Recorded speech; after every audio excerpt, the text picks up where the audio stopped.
everyone, and welcome back to the Motor Trade Mentors podcast with David Gott of the Lovely Car Company, myself, Joe Betty of Barrow Motors. And today is going to be a bit of a different episode because our guest, who was scheduled in for today, has caught the lurgy from his kids. He can't make it on this morning. He's lost his voice, I think, from making dinosaur noises in the toilet all night. So, Dave and I are just going to have a bit of a general catch-up. We might talk about some of the guests that have been on before because we keep in touch with them on a Facebook group now. And, just generally how it's going for ourselves, and we will get our guests booked in for when he's feeling a bit better again. So, just you and me, Dave. How is the motor trade for you at the minute? Do you know, it's been busy. It has been busy, but good stuff. I'm being totally honest. We're not making any money at the minute. I'm exactly But the same. We are yeah, busy doing stuff, but it's not enough of that stuff is full up retail sales. yeah. I mean, what do you mean? That's the thing. I'm busy with like warranty work, prepping cars, and then we're selling, say, a car a day. And it's not until the end, like, I don't know about you, but I sort of like shit myself a bit in the middle of the month thinking, oh my God, we're not going to make any money at all, we're going to lose money. And then it all sort of seems to like pull itself back towards the end of the month and we have a little flurry. But I can't keep living like this, you know. Is it the same for you, sort of thing? It's a weird market at the minute, isn't it? It's still like it definitely, I think, picked up after the budget. I don't know about you, but it's Yeah, still not quite right. I mean, yeah, I was there saying we haven't really done many this month, but then I looked at the board. We're on the 18th month, or 18th day, sorry, and we've done 16. So it's actually not bad at all, as far as that's I'm great. Is concerned. that 16 out the door? Yeah, and then I mean they've done That's retail amazing. sales on top of that, so actually it should be good. But it just, yeah, we're busy buying, we're busy prepping the cars, and now I've got to the point where we've got mechanics like hanging around the reception because they're like, "Well, what do you want me to do?" And I'm looking at the forecourt for cars that need work, and I'm like, "Oh, I don't know what to give him," which is good in a sense, but yeah, it'd be nice if someone just turned the tap back on again for Yeah, yeah. the phones. Do you know what I mean? Just to get it a bit busier again. See, this is what I wanted to ask you, Joe. So since you've not doing like man on the street work, so to speak, like service work for other customers, how are you finding keeping the mechanics busy with just prepping all your stuff?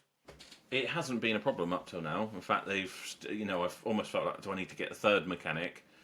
Um, but I think the big change has been me buying nicer stuff, nicer stock, and then secondly, prepping in advance. It just seems to reduce. Well, it just reduces the pressure on them, and then it reduces the problems when the wrong part gets delivered by the part supplier or whatever. Um, I keep saying this in my videos now since we have Mike Brewer on, who's like my new superhero. You know, he's saying like prep everything in advance, and I've been saying that for ages. If you look back at like March when I went and saw Jamie at Carkey, we were talking about this, like, but I never really committed to it. I'm doing it now. So anytime a car turns up, I'm like, I'll go and take a picture of that and put it on Instagram and let everyone know it's arrived and it's already in the workshop having its stuff done. Yeah, And it just seems to, just seems to have reduced. And I guess a lot of the stuff that I might have retailed before, it was a bit borderline. It might retail at like 5 or 6,000. I was before I would have, I'll have the profit out of that. Now I'm like, no, that doesn't fit our stock profile, so it's just getting traded on. So I'm losing the headaches with that stuff. But we are having a few warranty issues. Where I was quite brave and bold before buying all the Ingenium engines. I don't think I'll be buying too many more. I'm exactly the same. And this is the mistake I think I've made since last month. So last month, if you'd seen all the cars, most of them were German stuff, and we were really busy. And then we took a load of part exchanges in, but they were really nice part exchanges, but they weren't the same stock profile. So, for example, we've took in a Nissan Duke, I think a 68 plate, but 30,000 miles automatic. I know it's the worst automatic box, but I drove it, we nicked it, and I can't sell it. There's no views on it or anything, but my brain goes back to what it used to be like, where it's like, but it's a good car, it's got a good margin in it. And then we've took an Eco Sport in as well again, and I don't know, my brain's always in that. Oh, well, it's a good car, we'll sell that eventually. Where I think, you know what I should have done? I should have just traded out of them cars straight away. But how do you do it? Like, how do you make yourself trade them out. That's what I'm struggling to do. I think you need to just be like, I don't know. Yeah, I'm trying to be more strict to myself, and I'm trying to do it with like the other guys here as well. They were like, "Oh yeah, I bought that in, and it's whatever." And I was like, "Yeah, but it's not for us, is it?" And it's, "Oh well, it's of the value, and it's like 6 grand or something to retail." Because I had set my like bottom limit at like 5 grand, and I am tempted to make my bottom limit. I don't know, closer to 10, whatever that is. I don't know. Um, and yeah, it is really tempting. Like we say, you've got a really nice example of something, and you might know there's 2 or 3 thousand pounds worth of profit in it, and if you trade it on, you're going to make a few hundred quid, if that. And it's just like I'm giving away profit for no reason, but it does give you the opportunity to focus on the stuff you should have. Struggle so hard to do it. I struggle. But now when I walk on the pitch, I'm like, oh, bloody hell, it doesn't look all regimented now. There's like a Duke there, there's an Ego Sport, there's what else? There's some other like random cars. And I'm thinking, oh God, have I made a mistake there? Because now it's not as busy as it was last month. And then when I look at, and you compare and despair with the traders online, I don't know if you've seen like DB Automotive and like Rory at RS Car Sales. Like DB Automotive have just got Mercedes, BMW, Audi. That is it. And they're always banging on about how they sold 20 cars this week or something.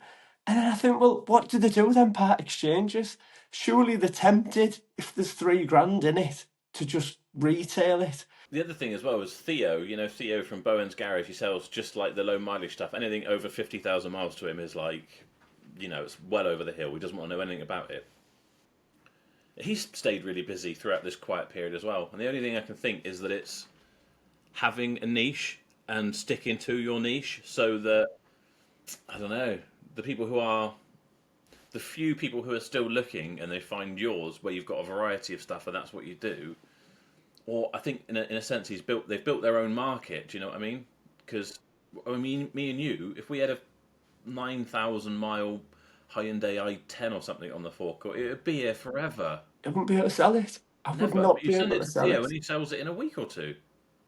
I honestly don't know. Is it because Auto Trader has figured it out and it knows what he's selling and therefore it sends the people to him? Because you can't really get your head around it, can you? If you could deliver a car anywhere in the country, it shouldn't matter what's on your pitch. But It shouldn't, should it? It should, as long as it's a good car and it's got, good history, good pictures.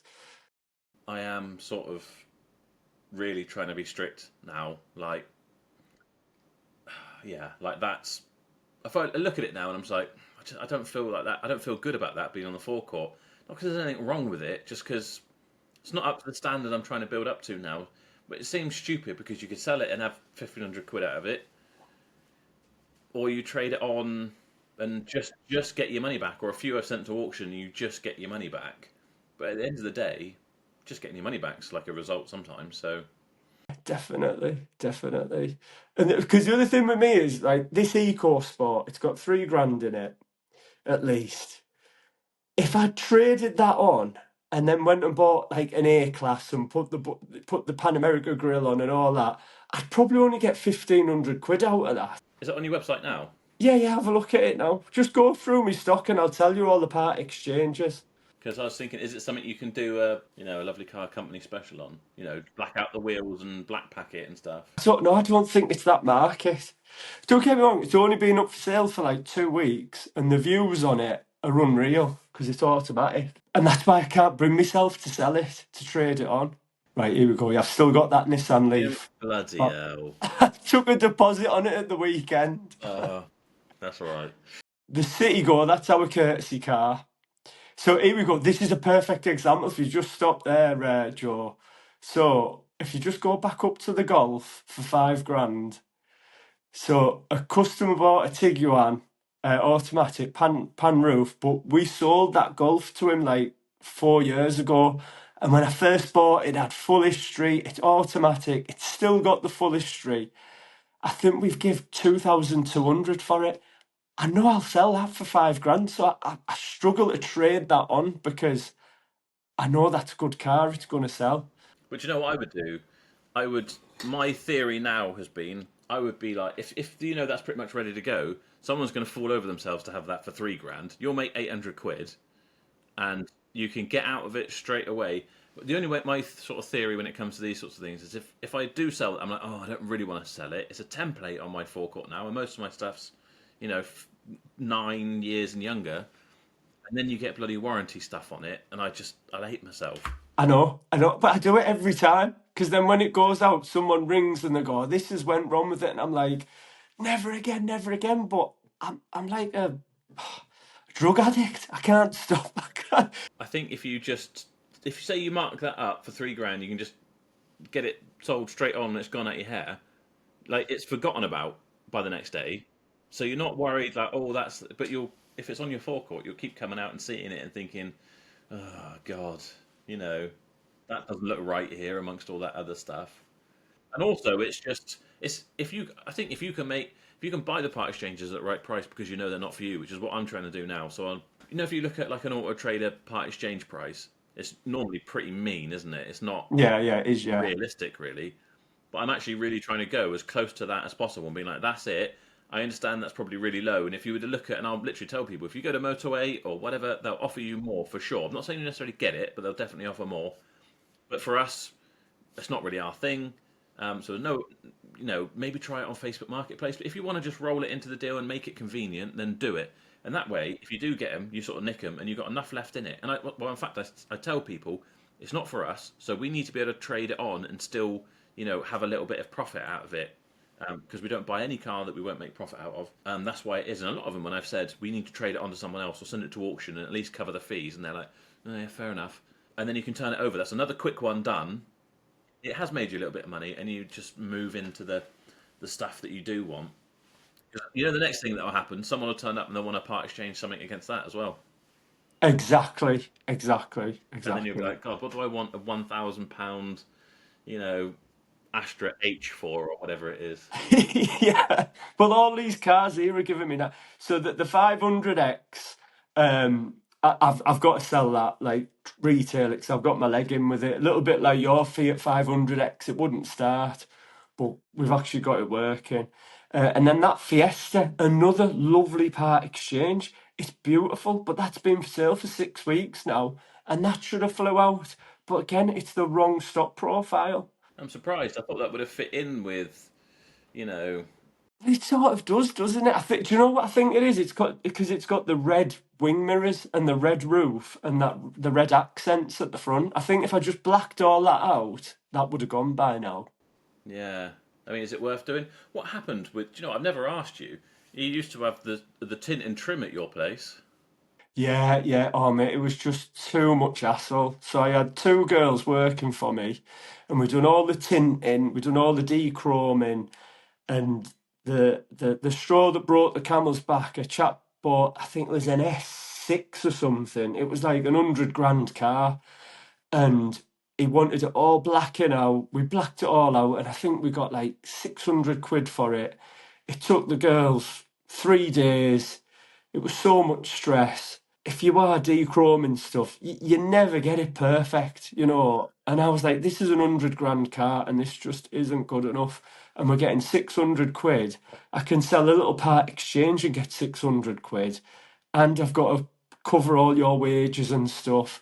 And it was just too much hassle. That type of business, again, you've got to have loads of people working for you, doing loads of cars, or you've got to be doing it just on your own. If I was doing that on my own, myself, you'd make a really good living out of it. But that's all you can do with it, really. It was too much hassle. But I thought I made, oh great, we can just black out all our own cars, and it was just too much hassle for not enough reward. Yeah, no, that's fair enough. Maybe that's the sort of attitude you got to think about when it comes to some of these part exchanges like this Golf. It's too much hassle. Yes, there could potentially be double my money in it, but I could make the same profit from another car that wouldn't give me the same headache. So Yeah, you're right.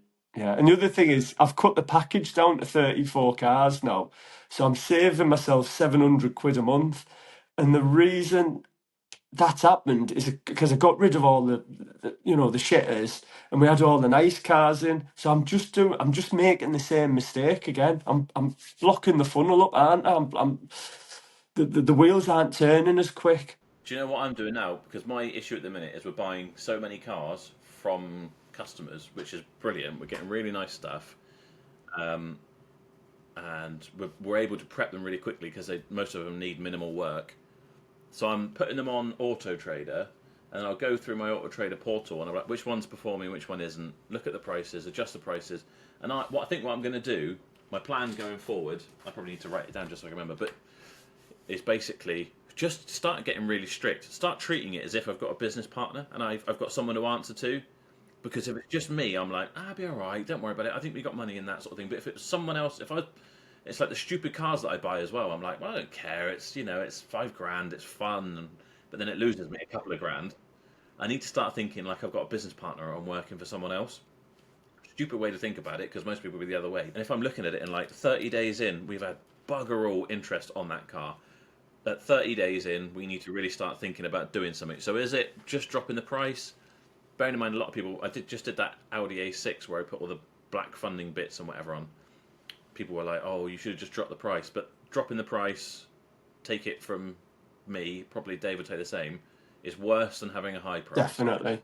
It's just going to just not have anyone interested in it. Doing something to it, whether it's like blacking the wheels or changing the look of it, or at least getting new pictures. And if you haven't already done a video, do a video. But then at 60 days, if it's not performing, at 60 days is like should really now be my absolute limit. At 60 days, if it hasn't, I'm going to trade it on because I've got other cars coming up behind. And for you, even if you haven't got car buying ones, you can buy other ones at auctions. Like give it 60 days before the price has dropped too much, and then just get really strict of it. Leave it at 60 days. Hopefully, you can still trade out and get your money back once you've prepped it and whatever. And then just roll into something else. Now, don't get me wrong, we've sold cars at like 100 days in or 150 days in. But it's To luck. do that regularly isn't sensible, is it? No. You don't want to be just looking out on cars, like getting lucky.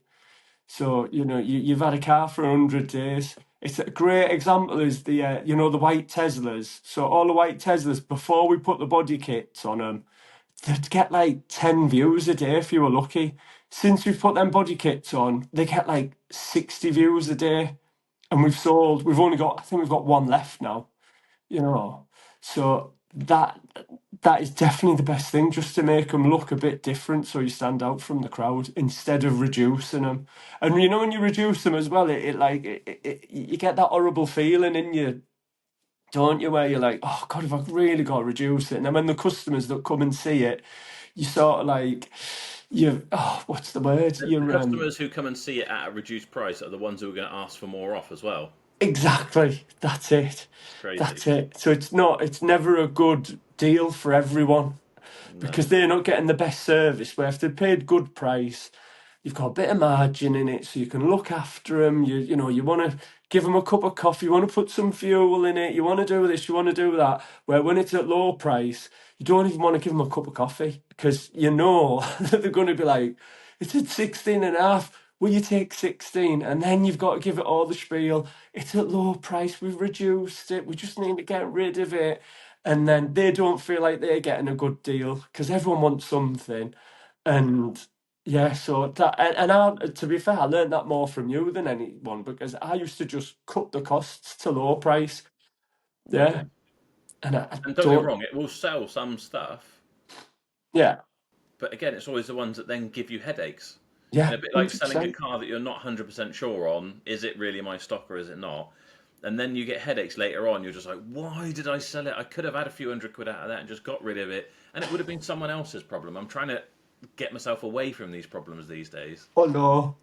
You never learn though. Never learn. Never. We done it with that orange mocha where we just went, right, reduce it, get rid of it.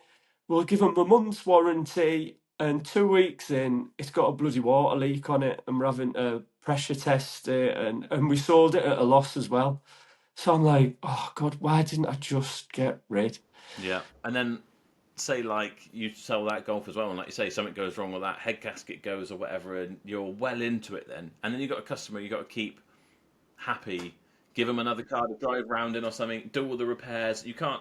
I mean, it's easier to just say, look, I'll give you your money back and whatever. But then they're like, we really want the car. Can you fix it for us and whatever? And It's a nightmare. Where what you do want is people going, oh, we've been on your website and we've seen all these lovely Audi A1 whatevers. Oh, but we might be interested in a BMW 1 Series as well. You know, can we come? And it's the perfect stock profile. You know, if you look at all the successful traders, they don't have old automatic Golfs hanging around as a part X. No. Some of them, I don't. Yeah, do you know what does surprise me is some of them that you do see that have got like a Bugatti on the forecourt, but they're Yeah, also selling like an old Clio as well. I know it's so true, isn't it? It's so true. It's like that. Is it? Oh, that place in Bradford where it's like it's in a car park. You Motor Hub. know, Motor Hub. Oh, Yeah, brilliant idea that. I think it must be like a family thing or something, or there's multiple ones doing it surely. Because like you say, there's like Bugattis and Ferraris and Lamborghinis on one floor, and then the higher up you get, it's like Yeah, £1,000 cars. it's brilliant. It's brilliant. It's absolutely brilliant. So I wonder what we should have asked Sheik this on Thursday. I wish I'd asked him like, what's the cheapest cars that you sell? You know, what do you do? What do you do with them?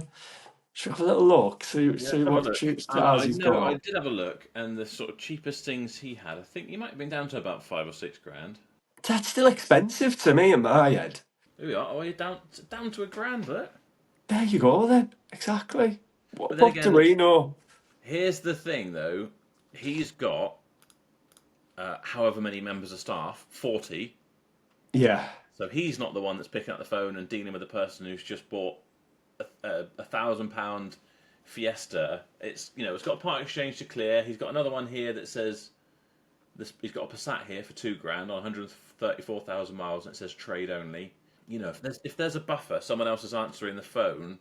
It might not ever even get up to his knowledge. I've got someone else who answers. Well, we both have got someone else who answers the phone, but it's still going to be. They're going to come to us and be like, "Oh, yeah, that's that bloody Fiesta," and he knows he bought it trade or whatever, but now he's saying that the spring's broken or something, and you're just like, "Oh, for fuck's sake!"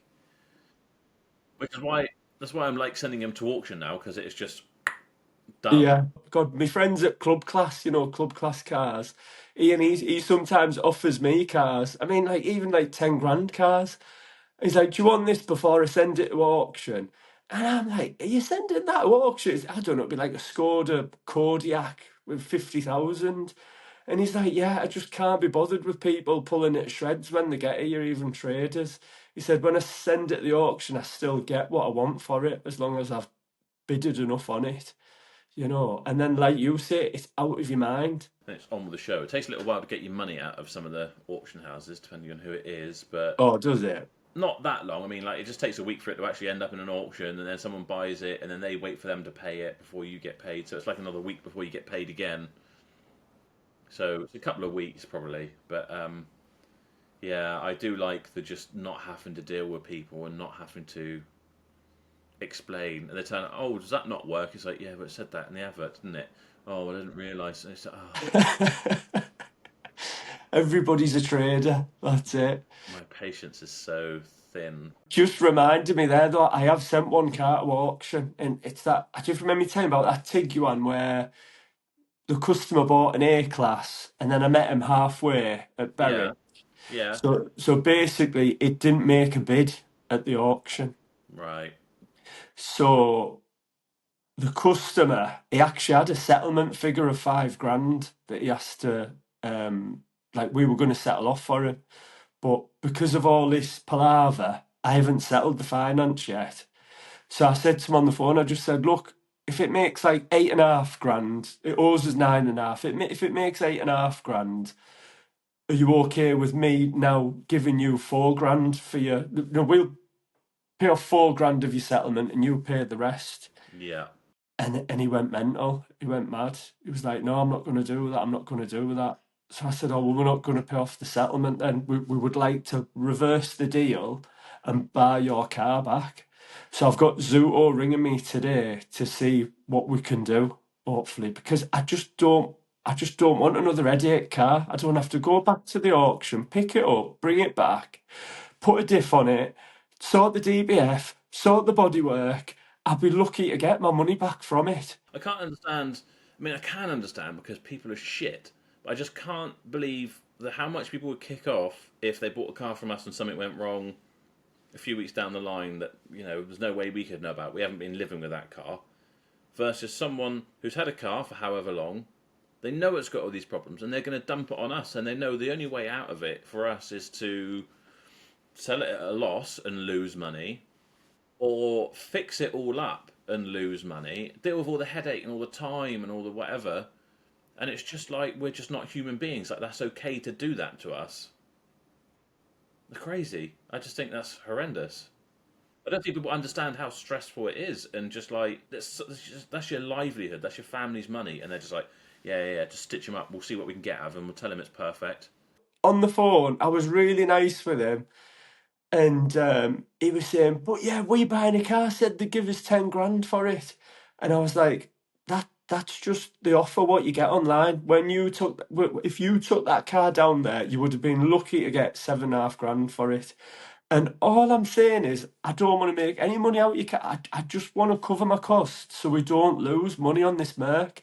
This Merc, we've prepped it, we spent, put a grill on it, we've done the wheels, we've spent all this time and effort on it for you to give us your part exchange, lie about it, because he said that the DBF was fine. But then we found out that he was like, oh yeah, the DBF was knackered.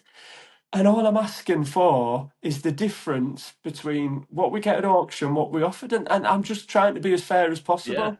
you're still solving the problem and doing all the legwork and all the hassle and waiting on it. You're just asking not to get ripped off, Yeah, not that's not to it. pay his unfortunate, like luck debt, basically. Exactly. And then he said, and yeah, and the car you've sold me, the tyre's going down at the front. So your car's not worth as much as what you think it is. Let's swap then. Yeah, Yeah, the exactly. difference in tyre is a big deal in comparison to a diff and a DPF. I think Zoot are gonna make me pay that settlement figure, they're saying because I've signed it into a contract and all this type of stuff. So I'm just gonna see what happens. I'm just gonna. It's stress we could do without, isn't it? It really does. It does get to you. These finance and everything is just. Like Chop said, he's tempted to not do finance anymore. I mean, Yeah, he said he's not going to. I'm very tempted. Sheik was saying he charges any one of these third-party companies or whatever. He charges 650 quid. I was speaking to my salesman. I said, "Do you want to say we want to charge 500 quid? Why not? We're not earning any commission out of it. exactly. They're going to stitch us at any opportunity. They're. I mean, Zuto, for example. If people don't listening and they don't know, they're only a broker, so they're not actually lending the money. They're just arranging a deal. They'll be making at least 1,500 quid out of it. That's why they're on your case all the time to get a deal done and across the line. And yet they want to charge us an admin fee as well. And then again, we're the one that gets all the problems further on down the line. And they know that we don't make, they'll Zuto will make more out of that deal than we will, 100%, 100%. And then, but we're the one that's got to stand on it. And then, like Sheik said, he said that they hammer it down the customer's neck that they won't be able to get finance anywhere else, apparently. Which is, I mean, we don't know if they do say that or not, but it is quite a good idea to say, oh, look, it's £600 the fee. And then the customer might actually come to you independently, then, mightn't they? Do you know what I think I'm starting to? I don't know what it is, but I feel like it's just like a lack of desperation anymore. But I also feel like it will help me. Is when it comes to part exchanges, I always wanted to offer a good part exchange because I want to grease the wheels of the deal. I want them to be happy and want to buy our car. Yeah. But I'm no longer doing that. I'm just offering what part exchange or what Auto Trader says, or what I think leaves enough margin in it for me to trade it onto someone else. If it's not something I want, even if it's something I want, if I thought, oh well, I want like 2 grand margin in that, I'm going to offer less because there's going to be the problems you haven't told me about. Yeah. The finance things, if Zuto or whoever phone up and say, we got a customer for you on that, if you can just send over the documents, we'll have it, sort of thing. But we charge 150 quid. We had one just the other day. I can't remember who it was, and we told them, we don't charge the admin fee, but we're not paying yours. And they were like, oh well, we'll see if we can get it, off for you. And we're like, all right. And they said, yeah, we'll get it off for you. And then when the actual payment came through, they'd knocked 150 quid off. They'd just done it anyway, and then we'll never get that back. So I think, just start saying, yeah, it's 500 quid. Our fees are 500 quid, and if that puts them off, probably for the best. Yeah, exactly. And customers who want big chunks of money off, and they're like, "Well, I'll make a deal now and whatever." Again, no. I just They're the pick and worst choose. customers. Yeah, just but just being it's so easy to say, but when you're actually there, And in the moment, I mean, I'm the worst for it. I'm worse than the other guys. I'm just like, yeah, I gave someone 500 quid off a car that only came in like 3 or 4 days ago. I mean, we were technically 500 quid above retail market on Auto Trader, and we had a nice margin in it. And I was just like, let's just have a deal before I go home, and that was that. But yeah, I think we just need to start. I don't know, not pandering, I guess. But no, then, no. You know what Sheik said the other day as well? He went, "Out every car we buy, even if it's a mint baller, they all need some work doing to it." yeah, 100%. That's what I thought. Do you know what? Yeah, he's right. Every car needs work doing to it. And if the customer speaks to me or you, we're big softies. I don't care what you say. Like, if the customer gets in front of me, I'm like, oh, go on, give him 200 quid off. But if the customer's in front of Ali, he goes and has a look at part exchange, and he's like, look at these stone chips on the bonnet. He's like, it's going to cost us 200 quid to paint that bonnet. Where I would never dare say anything like that. You No, know no, what I no. mean? Well, the thing is, we've come from having sold these cheap cars that also have stone chips and things on them. Yeah, So I mean, starting out, I never really wanted to pick at someone's part exchange too much because then I'd be like, well, then they're going to just come back at me and start picking at my car. exactly. It's fair enough, but at the end of the day, you still have to make a living out of it. But yeah, it's yeah, having someone else who like objectively and just not worrying about it. You don't have to offend people. Some people are going to get offended, but yeah, just being a bit stricter. I think what I'm going to do, having talked to Sheik and Mike and all these other people, is I'm going to, when I get a chance, really write like a plan. So the process that I want for every car that comes into the garage, first thing is a test drive, then it's, um, give it a quick clean or whatever it is, check if it needs body work or whatever. But I'm also going to be like set stricter rules for part exchanges, what it is we stock, how long they're allowed to be in stock for. It's like you need that James Sinclair always used to say as well, you need your company's handbook. It's a Yeah, handbook, a system. And Sheik said to me, went, oh yeah, you must know how many valets Wayne does every day. And I'm like, and in the podcast I was going, yeah, yeah, yeah. And then actually I thought, oh, fucking hell, I don't actually know. so so today I'm gonna get a board, a whiteboard, and I want Wayne to just tick off all the cars that he's valeted every day. Make it so like a challenge for people. It's not just about sales, is it? It's about all them other little things. yeah. The sales is like the easy bit, really, isn't it? We started a little sticker system the other day. We're gonna have like green and red stickers. So green meant that it had it PDI or whatever. Red meant that it had its service, and just stick them on the windscreen. So Great. talking to a customer, you were like, "Oh yeah, it's been serviced, it's been PDI'd, it's ready to go," sort of thing. But yeah, there's loads of things that I need to do, like say having a handbook, which then I'm getting to the point where I need to bring on another driver or whatever. But it would just be bringing on like, right, so you're going to drive up there, see this car, have a look over it, see what you think, give us a shout, and that would be it. But it's not really good enough, is it? No. If you can spend 20 grand on a car, just get something. You need to really be like, right, go out with the other guy. He's got all the rules and whatever that we need to do, and because sometimes I'll be there trying to pay for a car while we're on a podcast or whatever, and I always, if I pay for a car, I want to have the registration as the reference so the bookkeeper can tie it all up or whatever. And the lads will send me like their bank details, and it won't have the registration on, or it won't have the customer's name on or whatever. I'm like, oh, come on, like, what's the registration? And fair enough, I've probably got it on my email somewhere because I made the offer, but I just need it there in front of me to just help keep this going easily. Yeah. So yeah, it's just not something we want to do, is it? Sit down and But the thing is, some of these ideas they come to you in the shower, don't they, when you're driving, and you're like, oh, I won't forget that, I won't forget that. You've got to write it down straight away.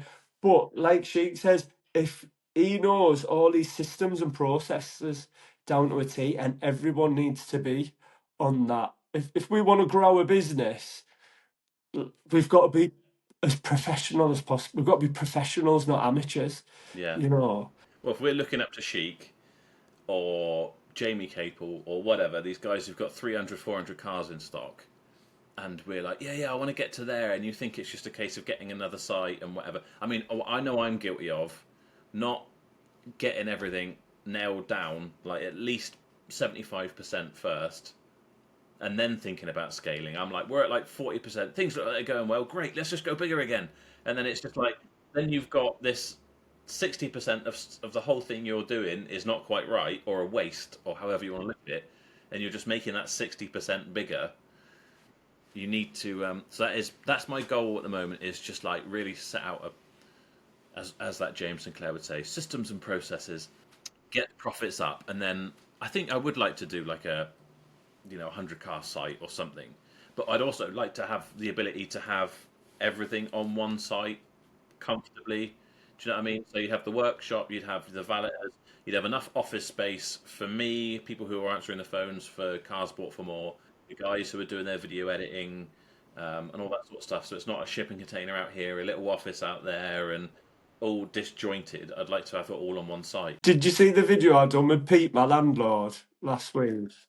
And that's the first thing he said. He said, the mistake I made was not having everything on one site, and he had like, I think he had 300, well, 300 cars he had around him, but on 5 different sites.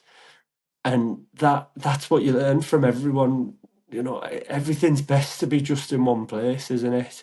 It's a shame because I like where I am. I like where I am for sure, but it obviously just has its limitations. And then I mean, how many cars can you get on your place then, like fully stocked up? if we were doing prep somewhere else, so we didn't need prep cars hanging around and whatever, then probably 40 cars.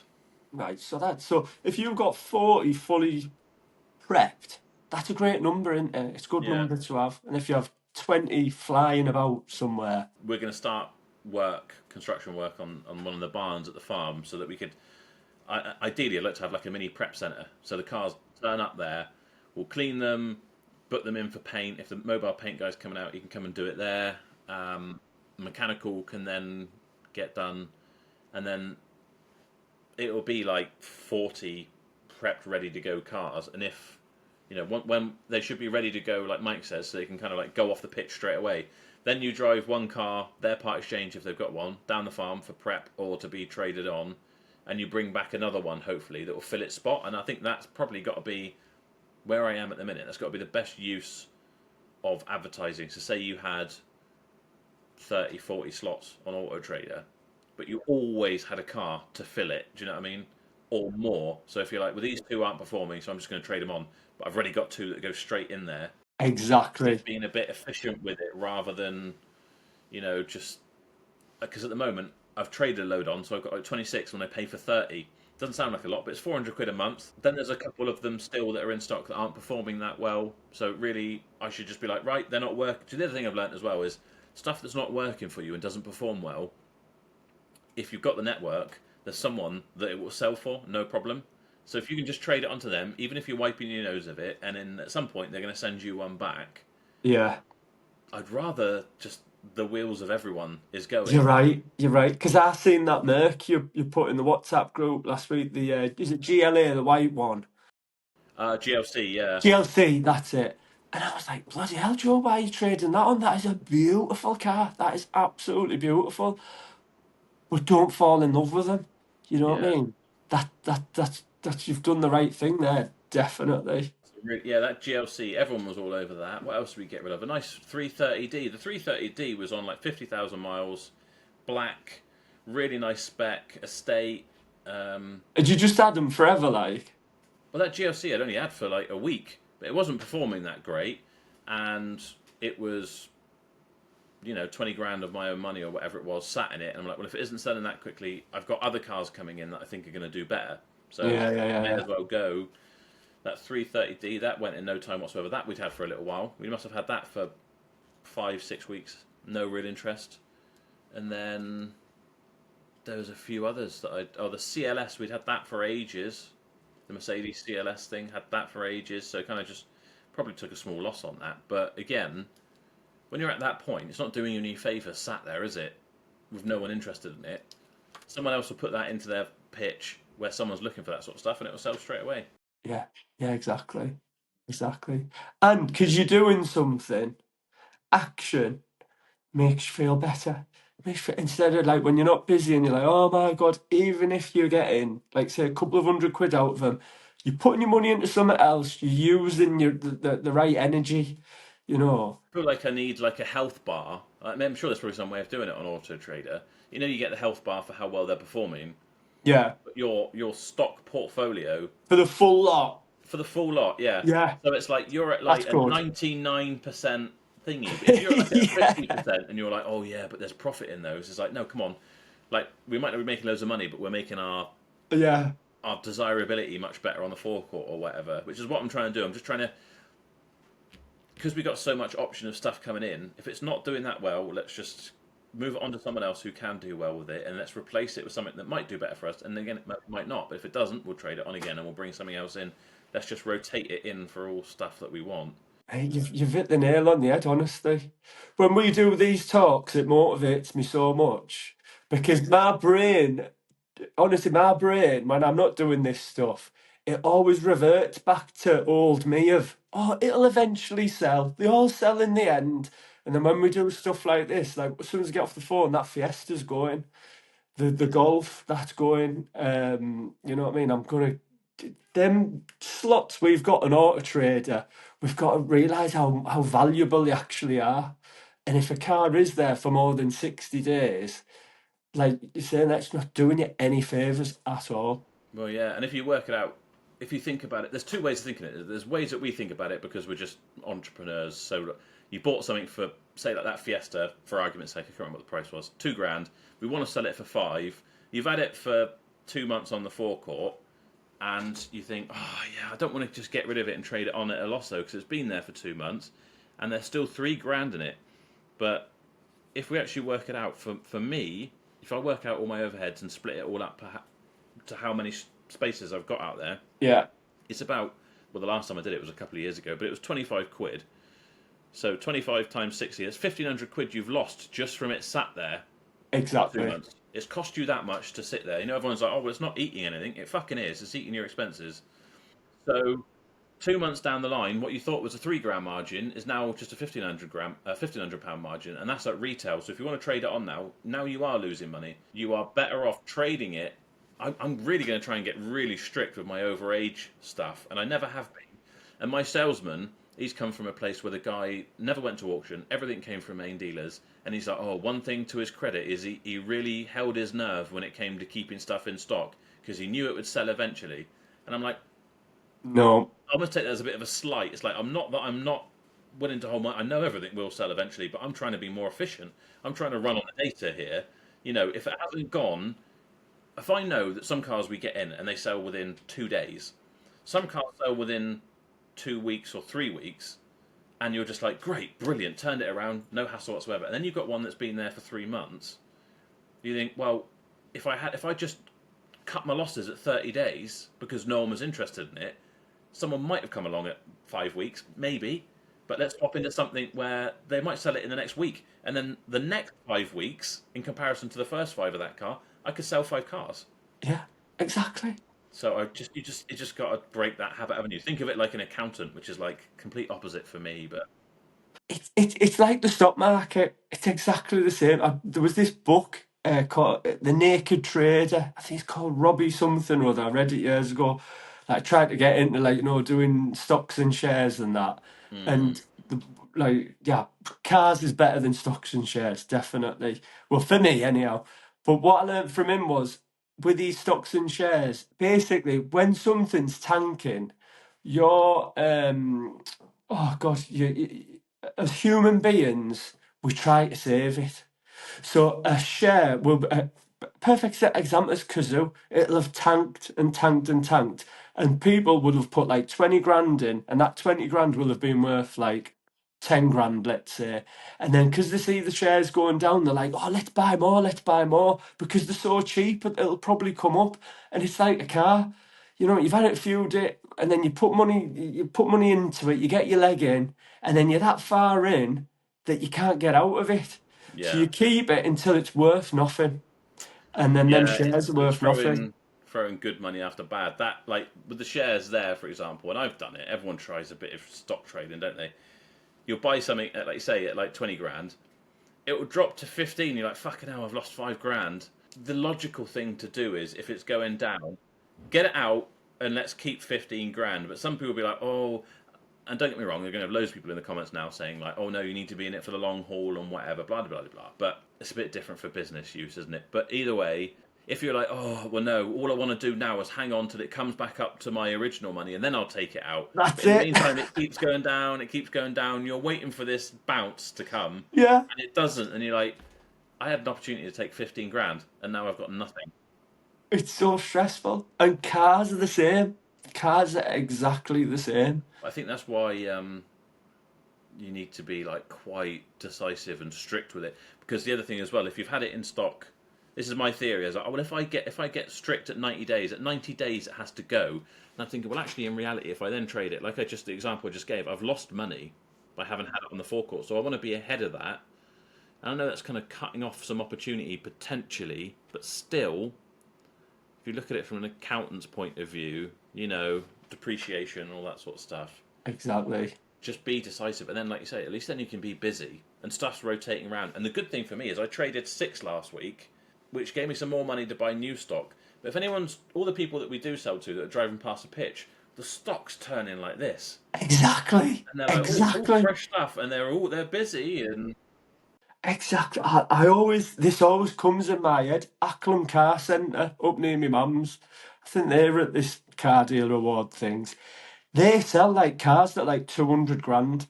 And it's just on my mum's like it's a main road site, It used to sell normal cars. Now you go on it, it's like Lamborghinis, was it, what do you call them, them J-Wagon things, them oh, Mercedes G wagons, yeah, G-Wagons, G63s, yeah. yeah, you know what I mean? Stuff like that. And they're all 250 grand, and you're like, it's going to be there for months. It's going to be there for months. And then I come up to see my mum a few weeks later, and I'm like, oh, God, that's gone, that's gone, that's gone. I mean, surely they are probably rotating the cars round, but they are selling them. They sell these cars. So you've got to get it out of your head that, no, I can't sell expensive cars. We can sell anything, can't we? We can sell absolutely anything if we put our mind to it. Well, the interesting thing as well with people who are selling that sort of really prestige stuff is the people who are buying those cars, 90% of them, are insulated from any variance in the market. Do you know what I mean? Yes, we might go into a recession. It doesn't matter. They've got a couple of mil in the bank, and they've got a load of houses, and it's not going to matter to them. They've got their big business that's bringing them plenty of money. Even if it scales back, it's bringing them more money than they know what to do with. Exactly. And I do wonder. Everyone's saying, "Oh yeah, the cheap car market is where it's really strong at the minute." But I still think, actually, I think if you build, I think no matter what you do, actually, if you build, if you niche into it, there is always elements of the market. Someone buying a 2 grand car, they might have a couple hundred grand in the bank, and they just want a cheap car because that's the type of person they are, so they'll buy that. Then the people on 10 to 15 grand, well, they're still in their really nice salary job, and they just want to put it on finance the same way they always did. So the fact that you know whatever it is, national insurance contributions are going up, and blah blah blah blah, just probably doesn't really even factor into them. They're like, oh, well, it might make 50 quid's difference a month to me or something, but I'm already taking home 4 grand a month, so I don't care. They'll still want to buy those cars, and the people who are buying the really expensive stuff, there's always going to be people who want to buy that. So I don't know what I'm getting at here, but it's I think the really rich, the really expensive stuff, they're always probably That's always what going to do well. David Organ, I remember him saying, as a carder, he said, I haven't actually, every recession that's come, I've always done well out of them. You know what I mean? That is the time Well, do you know what? to That's what I think buy. about cars. It is a bit like the stock market talking about that. So, say, like for the Range Rovers, for example, the market in general loses confidence. It hasn't changed the value of that vehicle, but the market loses confidence. That's what happens with stocks. Stock prices have nothing to do with how well that company is performing directly, how much money they're making. It's like, oh, we expected them to do this. Are they? Are they not? Do we think they're going to get better? So people will pay less or more depending on their confidence in it. So when like the Land Rover thing, dealers are like, oh, I don't want to get stuck with a load of Land Rovers because people can't insure them and they're getting nicked and whatever. So the confidence came down. So the value, the sale value came down. So that's when I was buying them. Sheik was buying them because I was like, they're going to come back up. And then if you can buy it at a lower price and whatever, the people who aren't even really thinking about it are looking at those cars and they're like, wow, that's cheap. How come that's so cheap all of a sudden?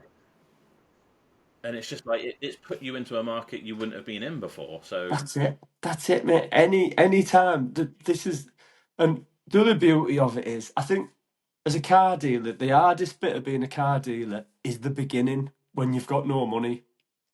You know what I mean? Say you've got like 10 grand and you've got 5 cars or something. But you know, once you've built your actual pot up to say, I don't know, 100, grand, even if we do have a dip in the market and you're losing money and that, it might not like 10% off your pot, so to speak, but you've got the money there to invest in cars that have come down to rock bottom prices, and you can actually make that money back up. That's the beauty of it. Like we're not gonna. I keep saying we're not gonna make that much money this year, but the foundation, the pot of money is there with the cars, and that's all I've ever wanted to do is to. Something like Sheetway's got like 300, anything like that. I just want to build like a quality business that runs itself. That's a little bit like like Costa Coffee. if you wanted to franchise it, you could. Yeah. Yeah, the only problem with our business, I don't think you can actually franchise it because, like Sheik was saying, like we need to be buying the cars, we need to be overlooking stuff. But again, if you made the like handbook right, then you could just be like almost giving like consultation, like, oh, Range Rover's looking good value at the moment, or BMW 33, like BMW 330Es. There's loads of them coming off lease right now. Let's get a few of them in stock if you see them, because you can buy them cheap because the market's saturated, and then we're going to do our lovely car company job on them. And rather than having the executive spec ones with the small wheels and the chrome grills and whatever, we're going to black them all out. Ours is going to stand out, and you'll have you do really well out of them. Yeah, definitely. But I think if you've got a franchise, what I wouldn't trust is having a buyer who's like, oh, everything's going through the roof. We need to buy stuff. We need to buy stuff. And then paying far too much for stuff. Yeah, yeah. That's what I don't think I can trust somebody with the company's money to just go out and buy stuff. No, You I mean, I know? wasn't really saying, but it's just what you were saying was that, yeah, if you get it right so that it's kind of like autonomous Yeah. and doesn't Yeah, really yeah. need you too much. If you wanted to, like you said, is it you wanted to copy and paste, you could. Yeah. But yeah, that's the thing we always forget, I think, is like I rely on everyone kind of just working together and figuring it out amongst themselves too much. Yeah. And I have set rules before, so say like in my office, the other office is a thing that says the sales process, and it's like, you know, take your deposit, fill out your pre-sale form with the customer and whatever, then get the PDI done, then get the whatever, whatever. And no one ever paid any attention to it, but I just need to be stricter with it so I can come in and be like, oh, I've just taken a deposit on that. It's like, right, okay, is the PDI and everything all done? Oh no, we hadn't done that in advance. It's like, well, why was it advertised then? And I know you've just got a sale, but that's not the way it's meant to be done. Yeah. So yeah, And that will make your life a lot easier if everything gets done like that. I think it will pay dividends as well. I think it will actually really help everything. I think that's what we've learned the most from all these. I mean, what have you learned? What's been your takeaways from all these podcasts with all these different traders? Give me the 3 moments that have stuck in your head and you've went away and you've been like, I honestly don't know because I got a terrible memory. But what I will say is, I think big takeaway is that none of us are as far away from each other as we think. So from me to Jamie Capel, having gone and visited him, for example, and we're talking about exactly the same things, just on a different scale. So there was me thinking, I'm just having a crack at this, and I'm just trying, I'm a grafter and whatever, but I don't really know what I'm doing. But then you speak to other people who are doing incredibly well, and they don't have some kind of secret formula. They don't have some, great thing that you don't have. It's exactly the same, and we're all trying to like constantly improve. So I think that then tells me that it can be done. I just I'm not that far away from the other guy. I just need to nail down the details. I guess that's it. It's just trying to get better, more efficient at what we're doing, rather than just thinking about like, yeah, bigger, better, more, whatever. Actually, try and get good at it. Like all the things that I don't really care about, like reviews, which I should do. I'm trying to think what else really. Just like buying cars and like that might end up losing us money, like a part exchange. I used to be like, oh well, whatever. We made money out of that other deal. Doesn't really matter, and it would sit around and just not being efficient and like not being super efficient didn't used to really bother me, but now it does. I'm like, do you know what? I'm throwing money away, and this isn't being successful. That's what I've noticed. All the successful ones are super efficient. They're always on the move. They're always on the go. They're always, like when Mike Brewer's like, "This van's coming and it's going to sell within a week," and I'm thinking, "Will it really?" And then it's gone. That's the mentality I'm trying to have of moving everything quicker, keep the wheels turned quicker. Something Rory said stuck in my mind is like, it doesn't matter if you lose 500 quid on a car, where before I couldn't lose. I hate losing money. You've got to be prepared to lose money quickly, fastly. Learned from Umesh saying, the other side of the coin where he's like, I'm happy with my 25 cars. I'm so happy with my life, you know what I mean? So then the other side's like, I just want to get like Umesh where I've nailed it all down. No, the big thing he said was, I don't want to be buying cars that need the side of them painted. Where this time last year, I would buy grade 5 stuff because I think, oh, the body shop will do that for X amount. But whenever you do get a grade 5 car, it's got loads of other bits missing on it because the person who's looked after it has been a complete The tosspot. carpet inside is completely matted, and you never get that right. It's Exactly, it's just never like to the standard that you want it to be. And that's what I learned from Umesh with that one. Um, yeah, just loads of stuff from everyone. It's been the best thing about this. It keeps you accountable, and as well having a YouTube channel and that as well is like I want to look back in a few years' time and go, bloody hell, look where we've come from, where we were. yeah. I think yeah, a big eye opener is for how many people watch this and enjoy it, and how many, like the sheiks of this world, get in touch, or his wife did, or whatever, to be like, I love the podcast and it's great, and can we talk? And you think, I would have thought that sort of guy, if I'd gone to his car sales site and been like, look, I'm another car dealer and I got 30 cars on, and I was wondering if I could just pick your brain. I would have expected that sort of guy to just be like, sorry, mate, I'm really busy. Like, you'll have to book an appointment with my secretary or whatever. But actually, again, he's really down to earth and really wants to chat to you, and doesn't think you're just like small fry or whatever.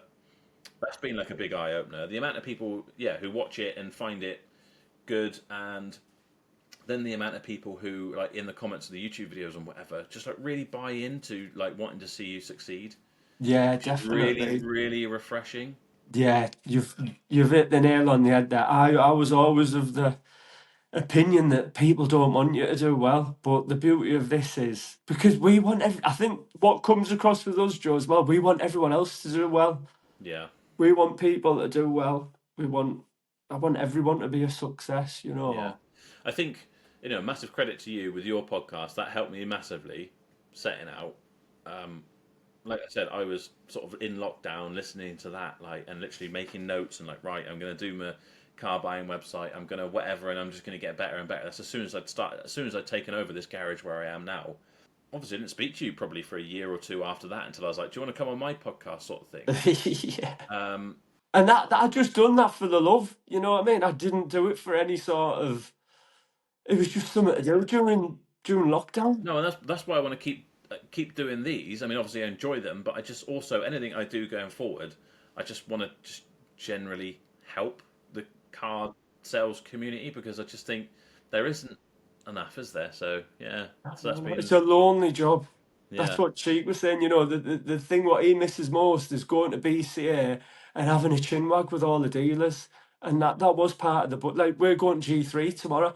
I'm more excited about going to G3 tomorrow. I'm going to see Fatboy Slim on Friday, and I'm really. more excited to see to go to G3 tomorrow. Oh dear. Yeah, well, that's sad, but there we are. Yeah. Yeah. No, it's been good, and we didn't really cover any trade mental stuff, but it was a good chat all the same. Um, I guess we'll leave it there because we're knocking on for an hour now, and we may as well both take the opportunity to crack on with work. So, although you're up in Newcastle, aren't you? So, Yeah, I do all my admin on a Monday. okay. Yeah, yeah. Pay for cars, pay for this, pay for that. So yeah, I'll be flat out. Don't worry, mate. No worries. All right. Well, I will see you at G3 tomorrow then, mate. And are you planning on buying anything? Yeah, I've got a bit of money, so I'm looking for just some nice stuff. Black, grey, white. Just keep it simple, something desirable. That's all I want. I thought tomorrow I might even just like walk around with you for a little while, see what you're looking at. Walk around with James for a little while, see what he's looking at. Rob's coming as well. I don't know if he's gonna be buying anything, but Yeah. yeah, just see what everyone else, see what your thought process is when you're looking at stuff. You never know what you're going to get at the auction. You No, that's it. never It's always know. the stuff You you never don't know. expect, and then you end up. Yeah, yeah. You can sit tonight and do all your homework, but you'll end up buying something completely different tomorrow. So yeah, mate. There we Okay. are. All Right. right. Well, we will get our guest, who was Lewis, back on sometime in the future, and Yeah. yeah, I will see you Yeah. tomorrow. Yeah. Cheers, mate. Thank you.